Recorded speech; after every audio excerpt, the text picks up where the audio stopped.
सोचो, एक आदमी आग के बीच खड़ा है, भीड़ खामोश है और मरने से पहले वो बोलता है, तुम दोनों 1 साल के अंदर भगवान के सामने खड़े होंगे।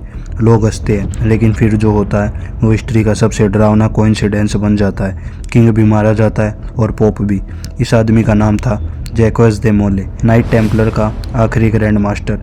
ये कहानी सिर्फ एक एक्सक्यूशन की नहीं, ये कहानी है पावर, गद्दारी और एक कर्स की। जैक्वेस दे मोले का जन्म 1240 के आसपास फ्रांस में हुआ।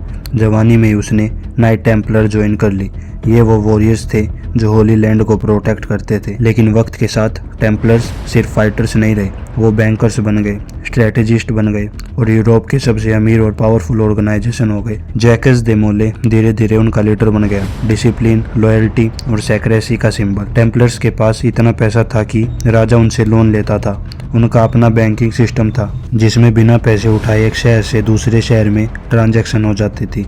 ये पावर फ्रांस के किंग फिलिप फोर्थ को पसंद नहीं आया। राजा कर्जे में डूबा हुआ था और उसे लगा, जब तक टेम्पलर्स जिंदा है मैं कभी फ्री नहीं हो सकता। यही से शुरू हुई सबसे खतरनाक प्लानिंग। 13 अक्टूबर 1307 फ्राइडे, एक ही रात में फ्रांस भर में सारे नाइट्स टेम्पलर अरेस्ट कर लिए गए। जैक्वेस दे मोले भी पकड़ा गया। इल्जाम, devil worship, secret rituals, false god की पूजा। कोई सॉलिड प्रूफ नहीं, सिर्फ टॉर्चर से निकले कॉन्फेशन। जैक्वेस को दर्द दिया गया, तोड़ा गया, पर वो मानता रहा टेम्पलर्स बेगुनाह है। लेकिन जब डिसीजन पहले ही लिखा हो तो सच की कोई वैल्यू नहीं होती। पोप क्लेमेंट फिफ्थ ने पहले ही टेम्पलर्स का सपोर्ट किया था, लेकिन किंग फिलिप के प्रेशर में आकर चर्च भी पलट गया। जैक्वेस दे मोले को पब्लिक में लाया गया और जब उसने अपना कॉन्फेशन वापस लिया तभी उसका फेथ सील हो गया, क्योंकि पावर को सच नहीं चाहिए होता, सिर्फ कंट्रोल चाहिए होता है। 18 मार्च 1314 पेरिस, जैक्वेस दे मोले को जिंदा जला दिया गया। आग के बीच खड़ा होके उसने कहा, पोप क्लेमेंट, किंग फिलिप, मैं तुम दोनों को भगवान के कोर्ट में बुलाता हूँ। ये सिर्फ गुस्सा नहीं था, ये एक चैलेंज था। लोग मानते हैं यही से कर्ज शुरू हुआ। हैरानी की बात यह है कि 1 साल के अंदर पोप क्लेमेंट की मौत और कुछ ही महीनों बाद किंग फिलिप भी मर गया।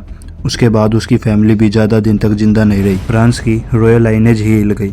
लोग कहने लगे, जैक्वेस दे मोले का श्राप सच हो गया, टेम्पलर्स का खजाना कभी नहीं मिला और उनके सीक्रेट्स हमेशा के लिए गायब हो गए। ऑफिशियल हिस्ट्री कहती है नाइट्स टेम्पलर खत्म हो गए, लेकिन लेजेंड्स कहते हैं वो सिर्फ अंडरग्राउंड चला गया।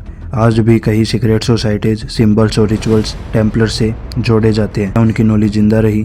क्या उनका नेटवर्क आज भी काम कर रहा है? ये सवाल आज भी अनआंसर्ड है। जैक्वेस दे मोले मारा गया, लेकिन उसकी कहानी नहीं। शायद वो सिर्फ एक आदमी नहीं, वो एक राज का रखवाला था। और जब राज बहुत खतरनाक हो जाए तो हिस्ट्री उन्हें चुप कराने के लिए आग का सहारा लेती है। पर याद रखना, आग सबको जला सकती है, सच को नहीं, क्योंकि कुछ नाम मरने के बाद भी अमर होते हैं और जैक्वेस दे मोले उन्हीं में से एक था। आज की स्टोरी आपको कैसी लगी? मिलते हैं नेक्स्ट वीडियो में। सब्सक्राइब कर लेना। Bye bye.